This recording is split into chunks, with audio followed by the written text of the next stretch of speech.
Médaille à domicile, expérience, persévérance et résultats, voilà ce qui a convaincu. Merci Sofiane Amazian. Il est 18h10 à Paris, 16h10 en temps universel. Vivez l'UEFA Euro 2024 sur RFI. L'Espagne et l'Angleterre s'affrontent pour le titre de champion d'Europe. Les Espagnols du jeune et fantastique Lamine Yamal se verraient bien faire de leur pays le plus sacré à l'Euro, avec une 4e couronne. En face, les Anglais, pour leur 2e finale de suite, rêvent de ramener enfin une coupe à la maison après 58 ans de disette. La finale au sommet de cet Euro 2024, en direct et en intégralité, ce dimanche à partir de 18h40 TU sur RFI. RFI et France 24 présentent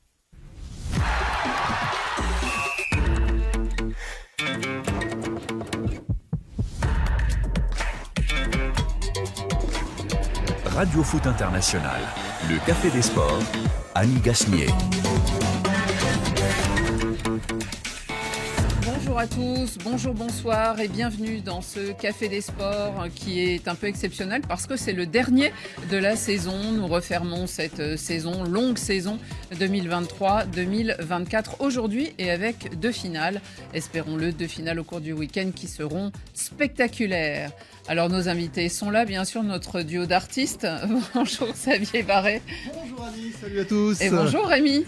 Bonjour Annie, avec une très bonne nouvelle concernant Xavier Barret. Sur le classement des top clubs du monde actuellement, Barça est dans le top 30 parce qu'il est presque 29e.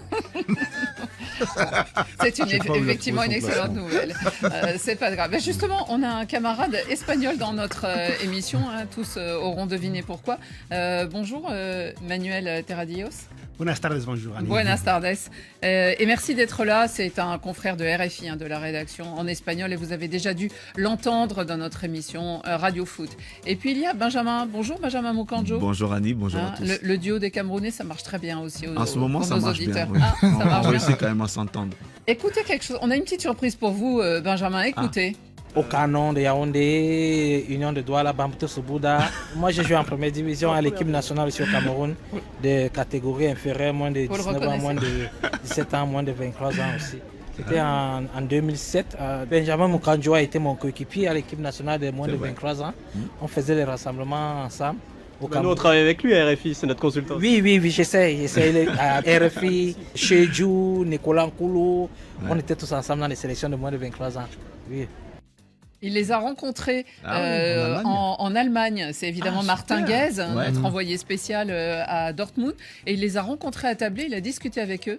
Et quelqu'un lui dit « Mais non, mais moi j'ai joué avec Benjamin Moukanjo ». Alors c'est quand même pas banal, il s'appelle Joseph Libong. Exactement. Vous vous en souvenez Ah oui, bien sûr, on a fait des sélections U23 ensemble, j'étais encore au pays. C'est un bon moment parce que c'était aussi le début de notre histoire, de mon histoire particulièrement, le début de cette carrière-là, côtoyer des gens comme ça et se souvenir encore et de les voir, ça fait plaisir parce que c'est vrai que depuis, on ne s'est pas revus. Le temps a passé. Eh bien, il se souvient de vous. Il est en Allemagne. Si vous allez à Dortmund, vous le retrouverez.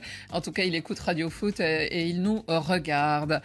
Alors, dans les débats du jour, eh bien évidemment, il y a cette première finale avec un duel royal, peut-on dire, entre l'Espagne et l'Angleterre pour se disputer à Berlin, eh bien le trophée des champions d'Europe, une affiche inédite et prometteuse parce que ce sont 2 styles de jeu différents, parce qu'il y a des stars aussi qui se feront face.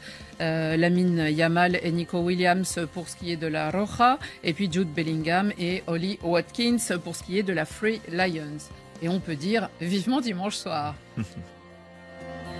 Il y aura aussi cette finale de la Copa América, peu après, dans la même nuit, et ce sera Argentine-Colombie en Floride, à Miami, presque dans le jardin de Léo Messi, les cafeteros colombiens guidés par leur si brillant capitaine James Rodriguez, et ils espèrent ramener la Copa à la maison, même face aux champions du monde et champions en titre. Il y aura aussi vos cartons, les derniers de la saison, bien sûr, et les nôtres. Au générique de cette émission, David Finzel et Mathieu Degueldre, qui est à la réalisation radio. Pour ce qui est de la réalisation vidéo, Yann Bourdela et Adrien Toureau sont là aussi. Le Café des Sports, les débats sont ouverts.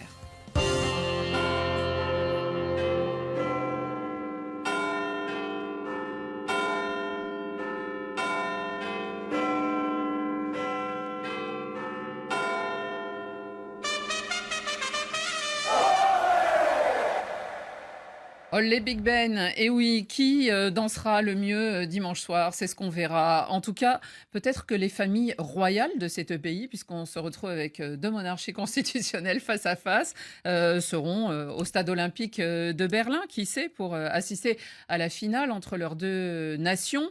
On a déjà vu en tribune le roi Felipe VI dans les tribunes d'un stade, voire à Roland-Garros, n'est-ce pas? On pense qu'il aime le sport, et le prince Williams aussi est un habitué. D'autant que c'est la première fois que ces deux nations se retrouvent en finale, affiche inédite donc, entre des pays qui par ailleurs sont habitués quand même des derniers carrés. Mais si l'Espagne compte déjà 3 victoires de cette belle grande coupe qui fait allusion à des amphores grecs et qui pèse quand même 8 kilos. C'est pas simple pour la soulever, il faut vraiment le mériter. Les Anglais, eux, ne l'ont jamais remporté. Ils l'ont vu de si près il y a 3 ans. Est-ce que dans ce cas-là, les fantômes reviennent, Benjamin ? C'est des fantômes positifs ou négatifs? C'est-à-dire, on l'a raté la dernière fois, on y va, ou l'angoisse tout d'un coup? Non, mais au départ, je pense qu'on a forcément l'angoisse parce qu'on y pense forcément. Quand on se rappelle, il y a 3 ans, au tir au but d'ailleurs, face aux à Italiens. l'Italie, ils étaient proches d'ailleurs d'aller gagner ce trophée. À l'entame, dans la préparation du match, forcément on y pense parce que c'est un scénario qui vous marque à vie. On retient souvent les vainqueurs, on ne retient pas souvent ceux qui perdent en finale. Mais je crois qu'aussi, c'est une génération qui a changé. Il y a beaucoup de joueurs qui ont éclore. Il y en a qui étaient déjà là. Mais on voit qu'aujourd'hui, avec le bagage qu'ils ont pris, l'expérience supplémentaire qu'ils ont eue pendant les 3 années précédentes, ça fait que ce match-là, pour moi, va être un match équilibré. Après, je sais qu'on rentrera un peu plus dans les détails. Il y en a qui ne sont pas d'accord. Peut-être Xavier ou Rémi, mais bon. Équilibré, mais j'imagine, alors peut-être plus les Anglais, mais encore plus les Espagnols, on espère marquer des buts et ne pas aller jusqu'à ces prolongations et ces séances difficiles quand même de tir au but, Manu. Bien sûr. D'abord, une petite correction. Le roi en Espagne maintenant, c'est Lamine Yamal. Pardon. Il a bien rajeuni, votre roi. Oui, je crois que c'est vrai que si on voit l'Espagne, dire qu'ils ne sont pas les favoris, pour moi, ça sert à mentir. Et vous, les foot qu'ils sont proposés, les faits qu'ils sont battus, pour moi, les rivaux les plus forts, comme l'Allemagne, comme la France. L'Allemagne à domicile, oui, effectivement, c'était pas simple. Donc, on attend beaucoup plus d'eux. Ils se proposent un foot offensif, des buts, etc. Mais après, évidemment, je ne vais pas dire que ça s'est fait, que ça s'est gagné. L'Angleterre, pour moi, c'est un peu l'inverse. Ils ne sont pas arrivés à avoir cette cohésion comme équipe, mais au niveau des stars, ils sont beaucoup plus connus. Ils sont des joueurs très, très forts. Donc, je dirais que c'est aussi équilibré, mais je dirais 60-40 pour l'Espagne. Rémi, on se retrouve avec deux championnats en plus face à face qui sont des championnats ultra cotés à l'international, qui est la Liga, bien sûr, et puis la Première Ligue. Et on a ces émanations qui se retrouvent face à face. Quel est votre regard sur cette opposition en finale ? Enfin, on reconnaît que la Ligue, c'est un très grand championnat, puisque jusqu'à présent, même les stars que vous citez, la quasi-totalité évolue en Liga. Et certainement, c'est en Liga qui aura encore un ballon d'or. Mais entre-temps, Xavier Barré va nous dire que c'est la Première Ligue avec Pep Guardiola qui est le meilleur championnat. Et c'est là-bas où il y a les meilleurs joueurs. Mais bon, maintenant, concernant quand même les oppositions, on peut se dire que l'Angleterre a toujours une bonne équipe, des bonnes stars. L'Espagne, par contre, c'est gagné. Et du moment où l'Espagne a déjà gagné ces compétitions, et du moment où le dernier trophée de l'Angleterre date quand même de 66, toute une éternité, toute une malédiction. Donc, on se dit quand même que ça pourrait être très compliqué pour l'Angleterre. Mais cependant, je vais dire que, comme l'Angleterre joue aussi avec le maillot blanc,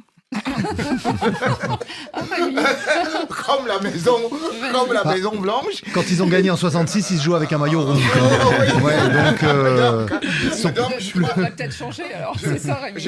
Je crois fermement que l'Angleterre, quand elle arrive en compétition, et d'ailleurs en 2021, c'est l'Angleterre qui, sur le papier, était donnée déjà comme des favoris. Oui, parce que la finale était à domicile. Et la famille était de surcroît à domicile. Aujourd'hui, on nous parle bien évidemment. On regarde l'Espagne, ça joue en football chatoyant avec 13 buts, dont 9 buteurs différents. Mais on se dit que l'Angleterre, ça peut aussi faire comme le Real Madrid, c'est-à-dire ils savent plier et ils marquent à la dernière minute. Rappelez-vous quand même qu'ils étaient déjà éliminés contre la Slovaquie. Lorsque Bellingham vous fait un retourné acrobatique à la 96e minute. D'où l'histoire du maillot blanc. Voilà, d'où le maillot blanc, c'est-à-dire qu'on croit qu'ils sont vaincus, mais ils plient et ils ne parviennent jamais à rompre. Ils ressuscitent. Il faut rappeler une chose, c'est que Xavier. cette finale, ça aurait dû être celle d'il y a 3 ans déjà, puisque l'Espagne avait été éliminée au tir au but par les Italiens avec les arrêts de Donnarumma. Donc on aurait déjà pu avoir cette finale qu'on a d'ailleurs eu dans les catégories d'âge, dans les euros, dans les catégories d'âge inférieures, parce que ce sont deux pays qui travaillent beaucoup la formation et qui ont des résultats assez incroyables dans les catégories de jeunes. Et puis les Anglais, quand ça arrive au niveau des A, bah, ça bloque. Et ça bloque souvent, on l'a répété dans cette émission, parce qu'ils ont une saison extrêmement dense, que pratiquement tous les joueurs anglais jouent en Première Ligue, où il y a 3 compétitions de haut niveau, la championnat, la Cup et la Coupe de la Ligue, qui jouent, un certain nombre d'entre eux jouent en plus les Coupes d'Europe, et quand ils arrivent en fin de saison, ils sont rincés. Donc là, on le voit d'ailleurs, ils ont encore du mal, mais ils ont une énergie incroyable, parce qu'ils ont leurs 3 derniers matchs, ils étaient menés au score, ils ont trouvé les ressources pour renverser la tendance. Soit dans la prolongation, soit au tir au but, soit juste avant la prolongation. Donc ils ont quand même une énergie incroyable. Et puis il y a quand même ce travail qui a été fait par Gareth Southgate, le sélectionneur très critiqué, c'est qu'il a su composer un groupe avec des joueurs. Il a laissé beaucoup de stars à la maison, notamment Rashford, qui est quand même l'attaquant vedette de Manchester United, mais il a pris des joueurs qui s'intègrent dans dans cet esprit d'équipe. Et visiblement, ça se passe très bien. Écoutez, il y a le regard d'un grand connaisseur et d'une star du football qui nous est parvenu. C'est celui d'Eric Cantona, le King, que notre correspondant italien Matteo Cioffi est allé interroger du côté de Londres. Et Eric Cantona a confié son admiration pour le beau football, le Joga Bonito. Écoutons Eric Cantona. Moi, je vois l'Espagne depuis le début de la compétition. L'Espagne, c'est l'équipe qui a joué le plus beau football, avec des joueurs techniciens qui ne sont pas forcément des joueurs hyper physiques, mais avec une telle intelligence de jeu, une telle qualité de passe. Ils sont capables d'avoir une maîtrise sur le jeu complètement. Moi, je trouve que l'Espagne, jusqu'à aujourd'hui, bon là, ils sont en finale maintenant, je trouve que c'est la plus belle équipe. Si je dois supporter un pays, au-delà du football, on va dire, c'est l'Angleterre. Mais je suis un amoureux du football. Moi, je supporte le football. Donc, je supporte l'équipe qui joue le plus beau football. Je me dis que pour le bien du football, pour les nouvelles générations, pour les jeunes qui regardent le football, c'est bien que des équipes comme l'Espagne gagnent des compétitions. Et c'est beau de voir des équipes comme ça, avec des petits gabarits, comme Barcelone à l'époque d'Iniesta et de Xavi. Vous avez Rodriguez au milieu, c'est le cerveau de l'équipe, comme Modric au Real de Madrid. C'est des joueurs qui perdent jamais le ballon, qui orientent le jeu toujours là où il faut l'orienter, qui aèrent le jeu. C'est des génies, ces joueurs. Voilà. Donc oui, moi j'adore ces équipes-là. Benjamin, c'est vrai que peut-être qu'un ancien joueur de football apprécie d'autant plus, on s'est beaucoup plaint pendant cet Euro de manque de spectacle, de manque d'émotion qui va avec le spectacle. Vous aussi, vous êtes charmé par le football pratiqué par l'Espagne ? Je suis comme Eric Cantona, j'aime bien le beau jeu, j'aime bien le beau football, ces équipes-là qui construisent le jeu de derrière jusqu'à l'avant. Mais maintenant, moi, je vais quand même nuancer parce que l'Espagne, pour moi, cette année, c'est complètement différent. Si on peut se rappeler de 2022 à la Coupe du Monde, où c'était une équipe qui jouait un jeu de possession, qui finissait des matchs. On se rappelle de ce match contre le Maroc avec quasiment 75% de possession. Possession exagérée. Et ils se font éliminer. Cette année, c'est où... oui, au tir au but, mais ils se font éliminer. Ils n'ont pas réussi à marquer dans le jeu. Forcément, ils se font éliminer. Cette année, c'est où cette équipe a changé. Et c'est là, pour moi, elle est encore plus intéressante. On est moins dans la possession du ballon, parce que si on peut regarder les stats, elle a entre 50 et 60% de possession de ballon. On est plus dans un jeu de transition. Parce que forcément, les joueurs ont changé. Quand vous avez Nico Williams, qui est un joueur qui demande à les provoquer à 1 contre 1 et qui veut que le ballon lui arrive vite, vous avez 2 joueurs sur le côté capables d'éliminer et de faire la différence, ça ne sert à rien de faire la passe à 10. Et c'est où, moi, cette équipe, elle m'intéresse d'autant plus parce que moi, il y a 2 ans, 3 ans, j'aimais pas l'avoir joué parce que pour moi, c'était un jeu stérile qui n'aboutissait à rien. Et là, pour moi, cette année, elle a vachement changé. Justement, Manu Terradios, on peut dire une chose, c'est que Luis de la Fuente, le sélectionneur, que dans votre pays, il n'est pas encore roi, lui, mais en tout cas, il aura peut-être sa statue après l'Euro. Il est surnommé Luis le Tranquille, par opposition à Luis Enrique, mais qui était aussi peut-être figé sur ses... On le voit avec le PSG, hein, parfois, il aime pas certaines questions. Par contre, lui, il a effectivement fait évoluer, on peut dire, cette école espagnole qui est le football de possession. Évidemment, c'est vrai qu'il y a des petits détails comme te faire éliminer au tir au but à la fin du match, les pénaltys. Mais là, la sensation qu'on avait les Espagnols, c'est qu'on n'aimait pas trop voir l'Espagne lors de la Coupe du Monde. On parlait de ça, il y avait un manque de réalisme, un manque d'aller jusqu'au bout. Et lui, il a changé tout ça. Déjà, il était un peu... Il arrive après la Coupe du Monde. Exactement, c'est avec le départ de Luis Enrique. Ouais. Il change un peu ça. Il a eu besoin de temps parce qu'il avait plein de doutes. Il était un peu critiqué. Ça manque d'expérience parce que c'est pas un grand entraîneur qui vient prendre l'équipe. C'est plutôt un entraîneur qui s'en occupait de la direction technique du foot espagnol. S'en occupait des jeunes joueurs de l'Espagne, etc. Ouais. Et il a changé tout ça. On a un foot beaucoup plus vertical. On a 2 joueurs au flanc, comme a dit Benjamin, et qui sont magnifiques. Évidemment, ça te force un peu. C'est plutôt qu'il s'adapte à ce qu'il a. Fabien, il a une capacité de conduction aussi énorme. Il s'adapte à l'équipe qu'il avait. Fabien Ruiz. Le méconnaissable. Ouais, pour les supporters de PSG, peut-être. Voilà, exactement. Et pendant que Luis Enrique, il disait c'est mon style, c'est ça, j'ai ramené le joueur qui s'adapte, on a un peu l'impression que De La Fuente, il a dit quels sont les meilleurs joueurs. Voilà, on va faire un flux direct parce qu'en fait, c'est ça qu'on peut faire avec les meilleurs joueurs qu'on a en Espagne. Ouais. Xavier, c'est d'ailleurs ce qu'on a vu aussi dans le match, évidemment, aux dépens de la France, mais c'est l'agilité tactique, on va dire, les choix tactiques qu'avait fait Luis De La Fuente face à l'équipe de France, et notamment on savait qu'il y avait Yamal et Nico Williams, et on n'a pas su faire contre. Oui, parce qu'ils ont effectivement cette sérénité, cette assurance qui fait que quand ils prennent le contrôle du match et ils savent garder le ballon. C'est pour ça quand on dit il y a une révolution, non, il y a une évolution. Mais ils ont encore la. Oui, il y a une évolution parce que non, mais c'est vrai que le premier match contre la Croatie, ils n'ont pas eu la possession. C'était la première fois depuis je sais plus combien de temps. Très vite. Voilà. Mais en fait, ils ont mené 3-0 à la mi-temps. Donc du coup, après, ils ont laissé le ballon aux Croates. Mais sinon, tous les autres matchs, ils ont la possession. Et ils ont le contrôle du match. Mais elle n'est pas aussi flagrante non, mais je pense que la différence par rapport à l'équipe de la dernière Coupe du Monde, c'est qu'ils ont 2 ailes qui leur permettent de s'envoler. Nico Williams, il était débutant à la dernière Coupe du Monde. Lamine Yamal, il avait à l'époque 14 ans, donc il ne jouait pas encore en équipe A.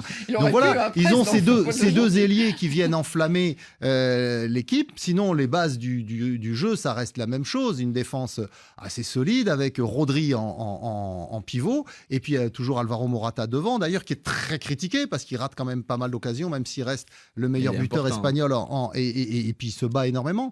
Et puis quand on voit Luis De La Fuente, ces changements, mais il fait souvent du poste pour poste. Parfois, il rajoute un milieu à la place d'un attaquant en fin de match. Mais sinon, toujours les mêmes. Oui, mais sinon, il fait du poste pour poste, donc il garde ce système. Donc moi, j'aime beaucoup cette équipe d'Espagne. Effectivement, tout le monde le sait. C'est un football qui est inspiré du Barça et qui a eu de grands succès déjà dans les années 2000. De temps en temps, il y a un joueur du Real Madrid qui vient s'y rajouter parce que... Non, le foot du Barça, c'était plus proche de Luis Enrique que de ceux qu'on a maintenant. C'est plus proche du Real Madrid maintenant, beaucoup plus direct. Ouais, voilà, enfin, ils ont encore une fois, ils ont des phases de jeu direct, mais sinon ils continuent. Non, mais ils continuent d'avoir la possession. Mais ces gars, prenez les statistiques, voyez les matchs. Mais monsieur, je vais justement te dire que l'Espagne de maintenant est beaucoup plus proche du Real que du Barça. Pourquoi? Parce qu'on a parlé de la possession. Les Camerounais sont d'accord. Tu ignores quelque chose quand, par exemple, j'entends le King Cantona parler de ces petits qui sont là. Ce n'est pas ça.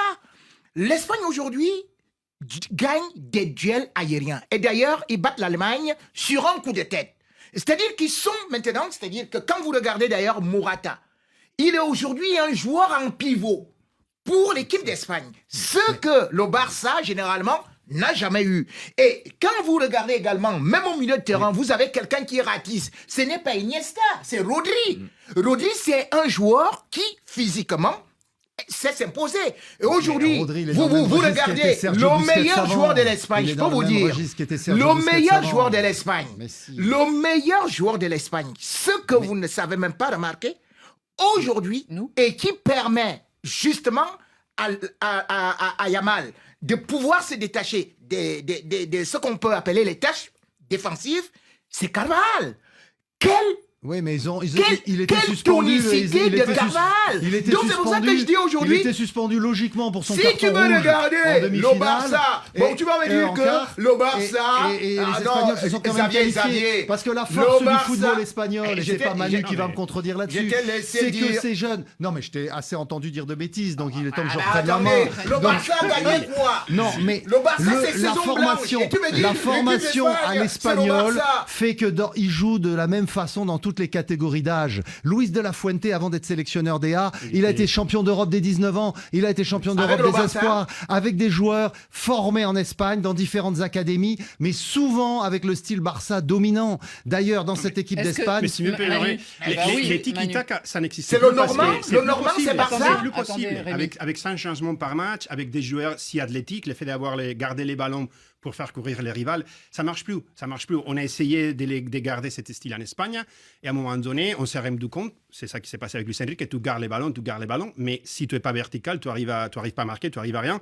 Donc il a fallu s'adapter. Même Xavi avec Barcelone, il a essayé d'avoir un foot un peu plus direct. Oui, mais c'est vrai. Garder un peu moins les ballons. Aujourd'hui, il joue avec un académie qui est par exemple Dani Olmo. Dani Olmo, il est mieux que Pedri. Vous comprenez? Tout ce que vous nous avez dit. Attendez. Mais c'est lui aujourd'hui qui marque. La force de l'Espagne, c'est que Pedri est blessé, tu mets Dani Olmo et tu as le même style de jeu. Et tu bats. Pedri marque combien de buts par saison? À l'arrivée, tu bats tous tes adversaires. Pedri, il est pour construire, pas pour marquer. On va parler des individualités. C'est Stark à l'Espagne. Alors, Lamine Yamal, déjà, ça créera un espace. Tiens, regardez ces images. Alors, pour ceux qui nous regardent, bien sûr. C'était en 2008 où un photographe devait faire des photos pour un calendrier. Ah oui. Il fallait un bébé. Et regardez quel bébé c'est. Un petit bébé mignon. Il y a sa maman aussi à un moment qui apparaît sur ces photos. Eh bien, c'est Messi qui est en train de donner le bain devant un photographe à Lamine Yamal. Ça risquerait pas d'arriver au Real Madrid, ça. Voyez, histoire absolument il est incroyable. Messi, hein. Parce que là, vraiment, il n'était pas à la Massilla encore, le petit Lamine Yamal. Il a transmis, là, non, je pense. Il a transmis, mais je me souviens quand même aussi de notre bébé que Messi avait porté au Gabon aujourd'hui. Je crois qu'il n'a jamais joué au football. Lamine Yamal, donc digne héritier ou pas de Messi, en tout cas, c'est très amusant. Et Nico Williams, c'est vraiment devenu les stars de cette équipe, Manu? Oui, en fait, je crois que l'Espagne, c'est pour ça qu'on ne pensait pas qu'ils savaient vraiment... ils savaient des possibilités de gagner, mais n'étaient pas les grands favoris. On avait une star, Rodri, c'est vrai, il joue pour Manchester City, il pourrait jouer avec les Real, Barcelone, n'importe où. Et on va partir avec Nico, avec Lamine. Donc, on a vu une évolution, même, ils sont fait un pas en avant, donné un pas en avant, ils sont fait un pas en avant comme Olmo. Donc, on a créé des stars, des joueurs qui étaient très forts, qui sont devenus des stars. Donc, Nico Williams, pour moi, en plus, je crois qu'il a inclus des résiliations de contrats des 60 millions. Pour moi, c'est super très bon marché. Et ça va être l'un des grands transferts, gros transferts. Oui, l'un des gros transferts de l'été. Je suis presque convaincu. Et il est devenu une star et l'une des stars de l'équipe espagnole. Oui, mais les stars, c'est l'équipe. Lamine Yamal, Benjamin, il a 16 ans et 364 jours, puisque demain, il aura 17 ans. Il aura 17 ans demain, à la veille de la finale. Il a passé son bac. Non, est-ce que vous le trouvez Non, mais pour quelqu'un qui a suivi le Barça durant toute la saison, moi, je ne suis pas étonné de sa performance. Hein. Après, c'est vrai que son âge... Il aurait pu être fatigué, peut-être. Oui, bon, quand on a 16 ans, on récupère mieux que quand on a une trentaine. Mais ou 25. Je pense qu'il est dans la continuité, je dirais même un peu plus même de ce qu'il a montré avec Barcelone. Parce qu'avec Barcelone, cette année, il a été très, très bon aussi. Et là, il arrive en équipe nationale. On ne s'attendait pas forcément à ce qu'il ait ce niveau-là. Mais quand on voit aujourd'hui, c'est quasiment lui qui est la star de cette équipe. Mais parce que c'est des joueurs qui, comme Rémi disait tout à l'heure, c'est des joueurs qui sont visibles. Parce que nous, on aime le beau jeu. On aime celui qui va mettre des buts. Mais à côté de lui, comme Rémi disait, il y a un joueur qui fait... Il y a d'autres joueurs qui font des travaux remarquables. Moi, je trouve qu'on ne parle pas assez de Dani Olmo. Pour moi, c'est un joueur que j'ai trouvé très intéressant. Et je dirais même que c'est même bénéfique que Pedri se soit blessé. C'est ça. Et que Olmo, qu'il ait pris cette place-là. On a vu encore le dernier match, le rôle que Olmo il a, et il a posé énormément de problèmes en équipe de France parce qu'il ne savait pas comment défendre sur lui. Un joueur comme ça, qui bouge entre les lignes, qui peut partir en profondeur. Moi, je l'ai trouvé hyper intéressant. Et pour moi, on ne parle pas assez de lui. C'est un homme clé, en fait. Xavier, franchement...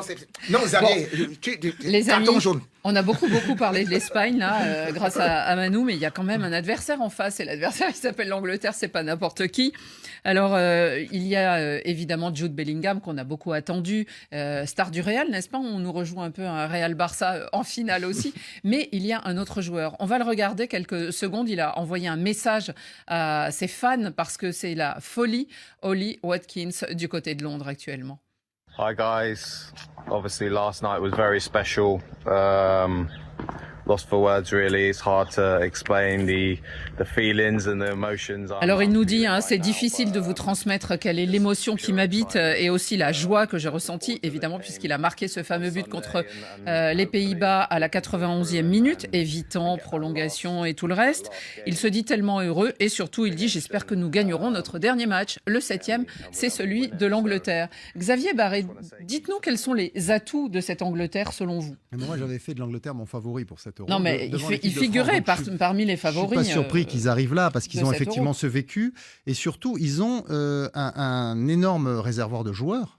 Bon, comme la plupart des grands pays, mais surtout, Southgate a fait preuve de beaucoup de pragmatisme dans la composition de sa sélection. C'est vrai que Watkins, au départ, vous ne le prenez pas forcément dans les 26. Il est quand même à Aston Villa, qui est un des clubs surprises. Qui a fait une super saison, effectivement. Bah oui. Beaucoup de buts, beaucoup de passes décisives. Et donc, Southgate, normalement, sur le statut, Rashford est devant lui, parce que tout le monde connaît Rashford. Eh ben non, il laisse Rashford à la maison et il prend Watkins.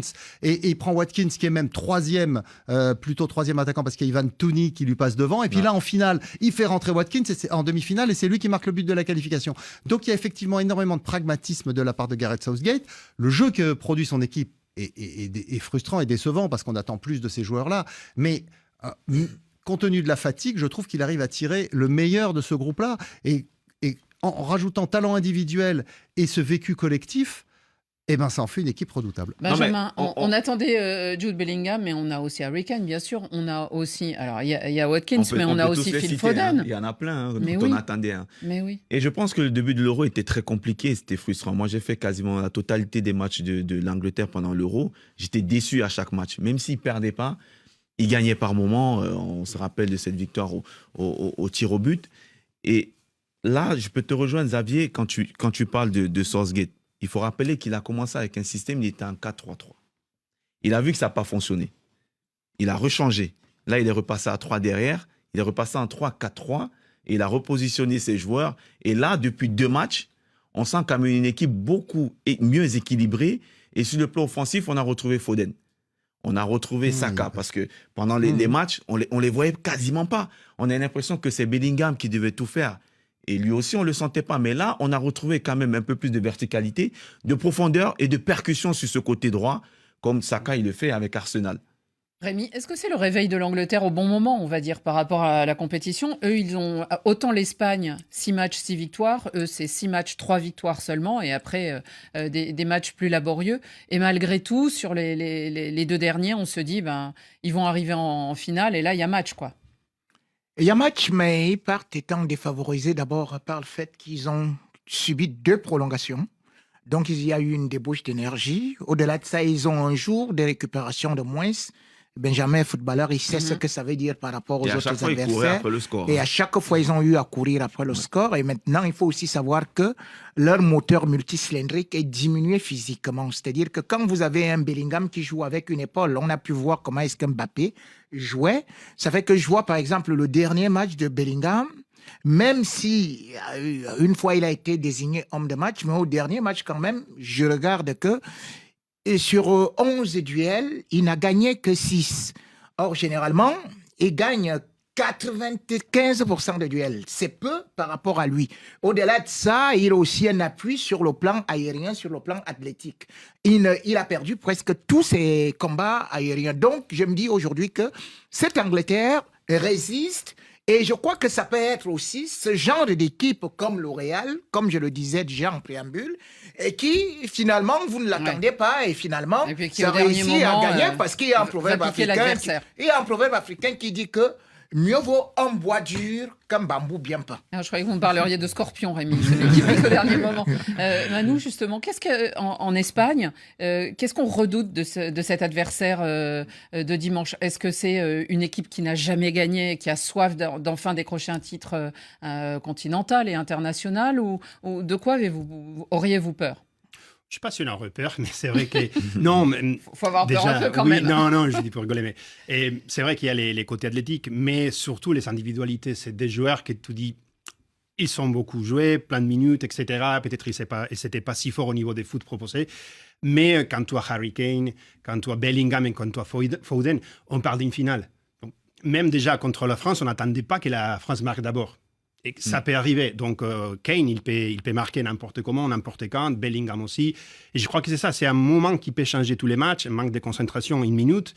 Et je crois que c'est ça les soucis. C'est une équipe un peu plus jeune, l'Espagne. Donc, se voir derrière. Moi, j'étais très étonné comme ils sont gérés face à la France. Parce que moi, je n'attendais pas du tout qu'ils se reviennent si vite. Et je crois qu'avec l'Angleterre, c'est ça. C'est le fait que c'est un match, c'est une finale. Un petit détail peut tout changer. Et ils sont des joueurs ça va être différent parce que la France, franchement, je suis gentil, mais les Français, c'était pas une équipe difficile à jouer. Ces Anglais, ils sont encore plus difficiles, les Anglais, parce que mentalement, quand on voit quand même, ils réussissent à revenir 2 fois au score dans les dernières secondes. C'est une équipe pour moi qui est dans ce genre de finale. On sait que c'est pas souvent la meilleure équipe qui gagne, mais c'est l'équipe mentalement qui est prête, qui gagne. Surtout qu'il y a des bons remplaçants, c'est-à-dire que quand vous voyez Cole Palmer entrer, immédiatement vous voyez que la perforation, la percussion et surtout la verticalité, tout de suite là, ils deviennent beaucoup plus dangereux, ce qui n'était pas le cas avec l'équipe de la France. C'est pour ça que l'équipe d'Angleterre, bien évidemment, peut... Une affiche prometteuse, on a déjà envie de le voir ce match et cette finale. Xavier, je suis sûr que ça ne vous a pas échappé, il y aura un Français sur la pelouse quand même. Oui, l'arbitre, monsieur Le Texier, oui, absolument. Il y avait un Français pour le match d'ouverture et là on a un Français sur le match. Ce sera la 4e fois de l'histoire qu'on aura un Français en finale d'une grande compétition. Jusqu'à présent, c'est arrivé qu'à la Coupe du Monde. Ouais. Et ça sera un match surtout retransmis sur RFI. Antoine Grenier est déjà à Berlin pour nous tous. Vous avez un pronostic, messieurs? Allez, on se Moi, je serai dimanche soir sur RFI. Donc, et alors, un pronostic? Moi, je pense que l'Angleterre va gagner cette fois-ci. Ouais, pareil. L'Angleterre. Rémi? Le Real Angleterre. Vous savez, une chose est sûre, c'est qu'un joueur du Real va gagner. Bon. Il aura le ballon d'or. Moi, je dirais 2-1 pour l'Espagne. Et puis en plus, des buts dans le match. Allez, on continue dans Radio Foot parce qu'il y a une autre finale.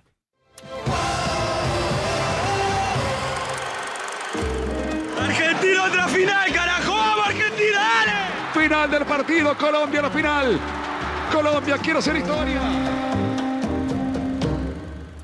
Quelques heures donc après la finale européenne, quelle que soit son heure, ça ne se chevauchera pas. Il y aura donc Argentine et Colombie. Ça sera donc autour de 2h du matin, heure française, et minuit en temps universel. Ça se déroule en territoire américain, mais quand même, il y a une certaine logique qui est respectée. Ce sont 2 équipes sud-américaines, ceux qui ont quand même inventé cette compétition qu'est la Copa América, qui se retrouvent en finale. Et ce sont donc ces deux équipes. Alors, on attendait l'Argentine, bien sûr, championne du monde et tenante du titre, mais par contre, la vraie surprise, c'est sans doute celle de la Colombie, qu'on ne s'attendait peut-être pas à voir à ce niveau, même si les cafeteros se débrouillent plutôt bien dans la phase éliminatoire en vue du Mondial 2026. Ils sont 3e. Ils n'ont pas joué de finale depuis 2001 en Copa América, et justement 2001, c'est l'année où ils ont remporté leur unique titre. Est-ce que, comme David Finzel les a appelés, les planteurs de café face aux buveurs de maté peuvent faire la surprise? Xavier Barré. Oui, bien sûr. Ils sont sur une série de 27 matchs, toutes compétitions confondues. 28. Oui, vas-y, tu sais, c'est l'ordinateur, vas-y. On n'est plus à un match près. Non, mais ils sont sur une série d'invincibilité incroyable, avec un entraîneur argentin d'ailleurs, Nestor Lorenzo, donc qui connaît bien ses adversaires. Ils ont une équipe très solide. Ils ont toujours des entraîneurs argentins pratiquement, les Colombiens. Oui, et pas que, puisqu'il y avait 7 entraîneurs argentins. Notamment qui est resté très longtemps. C'est un peu leur filiation. Il y avait 7 entraîneurs argentins sur les 16 équipes engagées dans cette Copa América. Donc du coup, ils ont beaucoup de certitudes. Ils ont sont des équipes souvent très solides avec des joueurs très costauds derrière, devant aussi avec notamment John Cordoba par exemple, cet avant-centre très puissant. Et puis ils ont un artiste qui est en pleine résurrection, c'est James Rodriguez. On retrouve le James de la Coupe du Monde 2014 au Brésil, où la Colombie avait été déjà très forte, seulement éliminée par le Brésil en quart de finale ou en huitième. Et donc cette équipe de Colombie a tous les atouts pour déranger l'Argentine, mais l'Argentine, il y a Messi. Manu, peut-être la surprise dans cette Copa América, c'est que la Colombie ait éliminé l'Uruguay, qui semblait être, par le jeu développé au moins au début de la compétition, avec Marcelo Bielsa, on les voyait arriver en finale, et c'est un des moments sans doute importants pour la Colombie, un peu comme on dit que l'Espagne a éliminé l'Allemagne à domicile, et là on sent qu'on avait l'impression que l'Uruguay, puis finalement ça n'a pas marché. Non, c'est exactement ce que j'ai pensé, même que tu as parlé de l'Espagne, j'ai fait ces parallélismes. C'est une équipe qui joue très bien. On connaît James Rodriguez, mais les restes des joueurs, ils ne sont pas super connus quand même.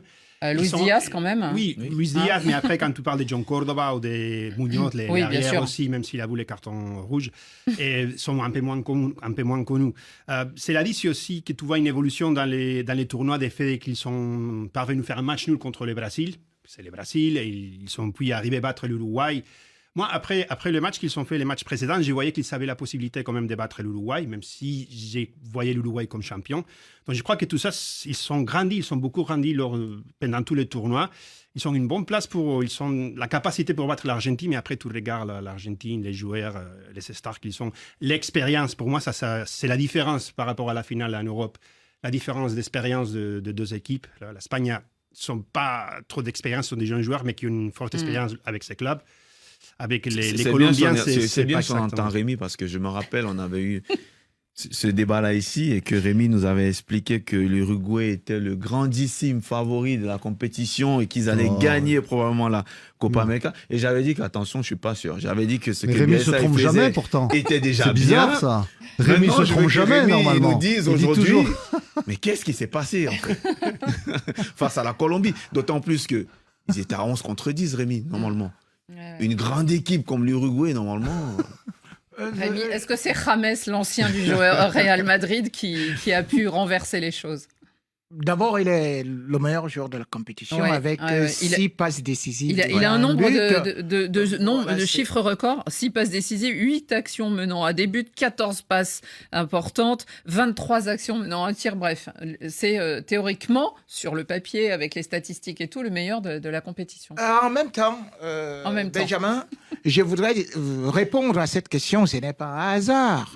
Parce que même si j'avais trouvé que l'Uruguay était parmi les favoris, je n'ai jamais écarté la Colombie. Dans la mesure où, justement, depuis mars 2022, la Colombie n'a pas perdu de match.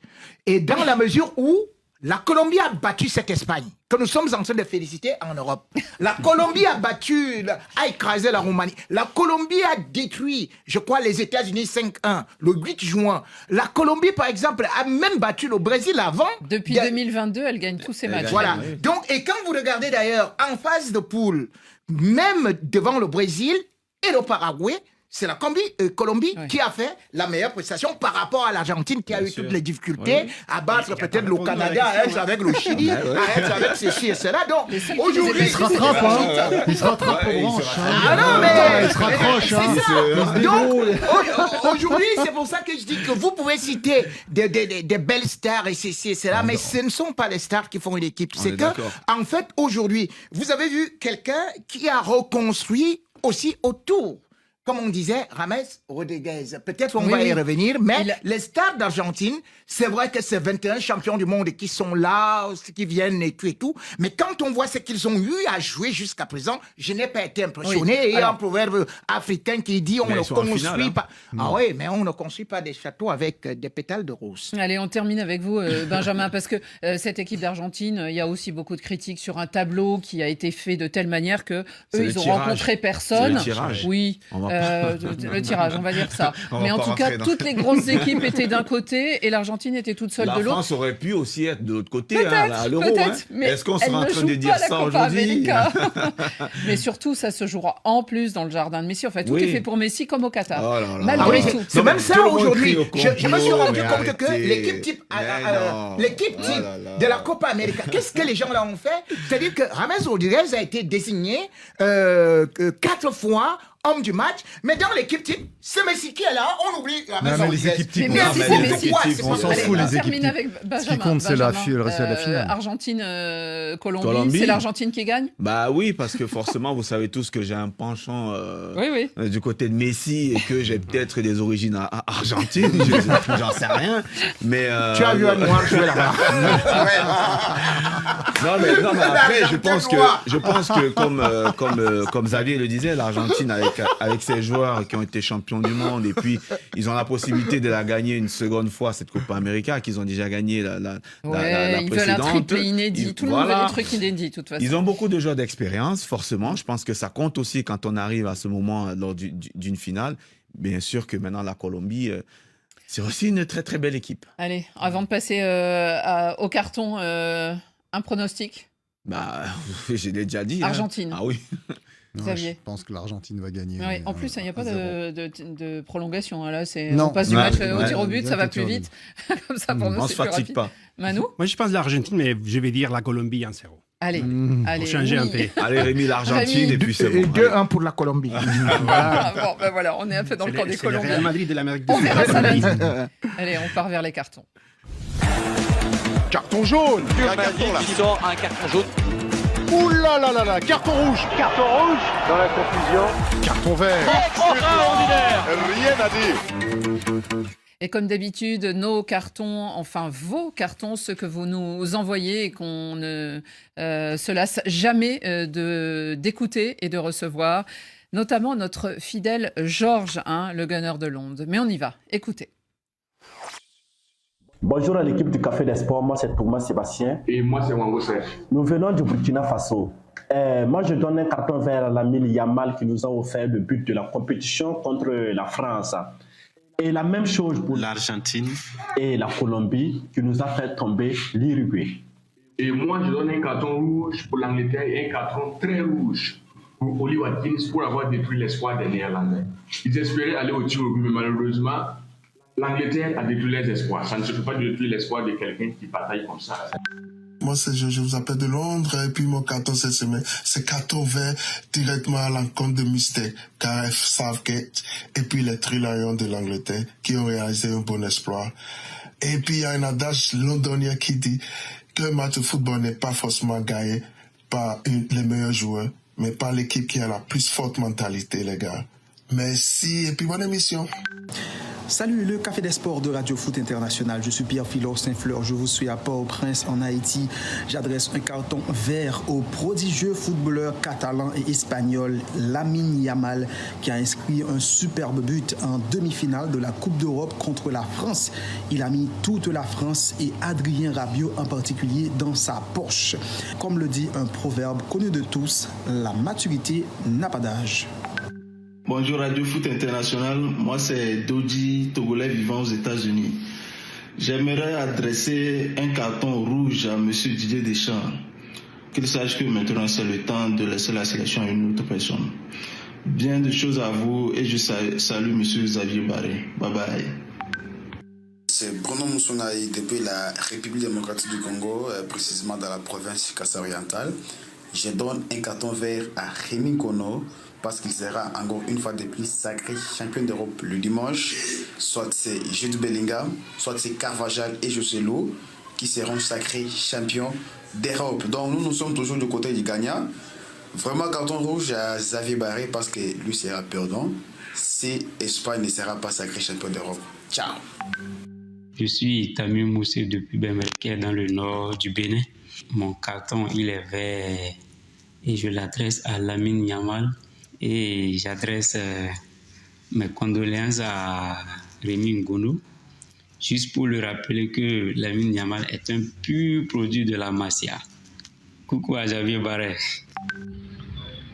Bonjour RFI, bonjour Café des Sports et Bénézé depuis Cotonou Bénin. Je donne un carton vert à l'Argentine de Lionel Messi.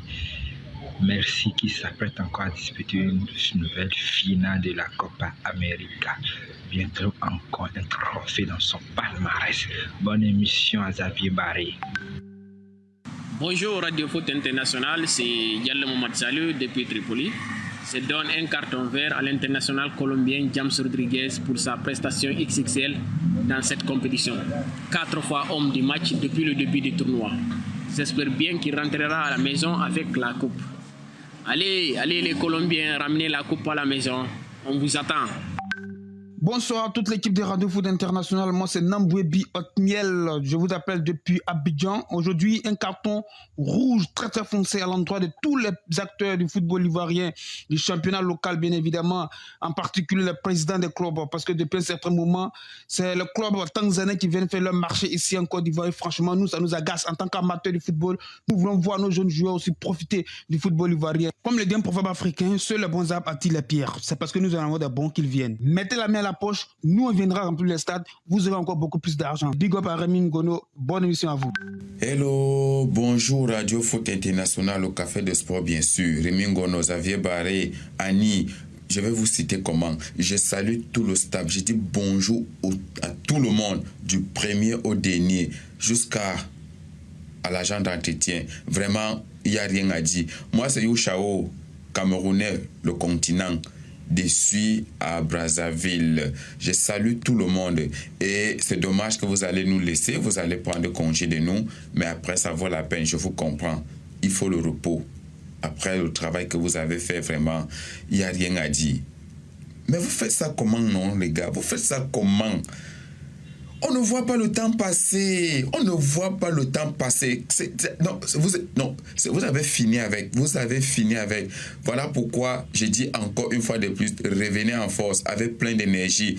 Bon week-end à vous. Bonnes vacances. C'était Alex. Rémi Ngono, n'oublie pas le proverbe. Tu ignores quoi? Bon, ben Rémi, il y avait des messages pour tout le monde là. Merci beaucoup Alex, vraiment c'est très sympa. Et oui, c'est vrai qu'on a un peu besoin de vacances en ce moment. Et tous ces cartons sélectionnés par David Finzel et qui les attend, n'oubliez pas, hein, la saison prochaine on recommencera. Envoyez-les, et les filles surtout, parce qu'on a tellement rarement des filles qui nous envoient des cartons. Si vous nous envoyez, vous êtes sûr de passer. Allez, les cartons. Benjamin. Il est vert mon carton, on en a déjà parlé tout à l'heure, et mon carton il est vert, et c'est pour l'entraîneur de l'Espagne, de La Fuente, qui n'était pas forcément l'entraîneur qu'on attendait au poste de reprendre cette équipe espagnole après Luis Enrique. Vous soulignez son travail remarquable qu'il a fait. Ramener de jeunes joueurs, créer une vraie cohésion d'équipe, une équipe qui sait où elle veut aller, une équipe qui pratique le beau football depuis le début de cet Euro. Maintenant, on va voir ce que ça va donner en finale. En tout cas, mon carton, il était pour lui. Heureusement qu'il a présenté quelques excuses après l'affaire Rubiales quand même, Luis de La Fuente. Rémi, quelle est la couleur de votre carton? Je serais trop gentil envers les Catalans qui n'ont rien remporté et qui d'ailleurs ont perdu. Et le seul homme qui était d'une générosité proverbiale, à savoir Ansu Fati. Alors, Ansu Fati, c'est à lui que j'adresse dans ce carton vert parce qu'il n'a pas oublié ses origines et du coup, il est parti en Guinée-Bissau où justement il a offert des opérations médicales à 407 patients.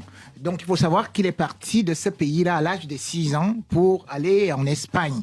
Mais il revient, même s'il joue pour l'Espagne, il revient quand même avec des cadeaux et surtout cette générosité-là. C'est ce que nous disons. Et aujourd'hui, il est vénéré comme Dieu, comme le dit un proverbe africain, dans une petite chapelle.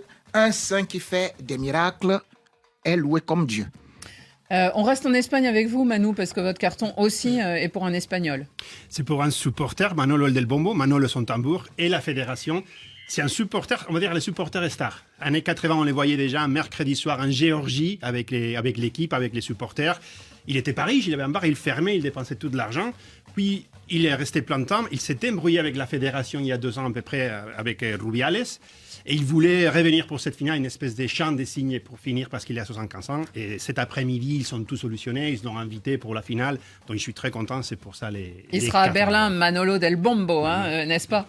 Xavier? Oui, la saison se termine avec l'Euro et la Copa América, mais pas le football, puisqu'il y a les Jeux Olympiques et le tournoi olympique qui va commencer dans quelques jours. Et l'équipe de France fait partie des équipes qu'on attend. Et moi, je vais donner un carton vert à Thierry Henry, parce que malgré le fait qu'un certain nombre de joueurs aient été bloqués par leur club, Kefren Thuram dernièrement par la Juventus, on peut rappeler Lille n'a pas libéré les siens, le Bayern a retenu Mathys Tel, et ben il a quand même réussi à composer une sélection intéressante qui a remporté largement ses 2 matchs de préparation contre le Paraguay 4-0, contre la République dominicaine 7-0, qui sont des équipes qualifié pour les JO, donc c'est de bon augure. Le carton de Radio Foot, très rapidement, mais c'est à quelqu'un, un monsieur du football qui a porté la flamme olympique ces dernières heures, et c'est un certain Giroud, qui a, précise-t-il, 85 ans et 10 mois. Et il l'a porté en marchant mais on le voit sur les images, en tout cas, Giroud au stade de l'Abbé des Champs à Auxerre. Dans son stade. Merci beaucoup, messieurs, d'avoir été dans Radio Foot aujourd'hui. On vous dit bonnes vacances. Merci. Nous, on fera une dernière émission en direct, ça sera lundi, pour parler de la finale. Et je vous remercie tous. Bon week-end et bonne finale.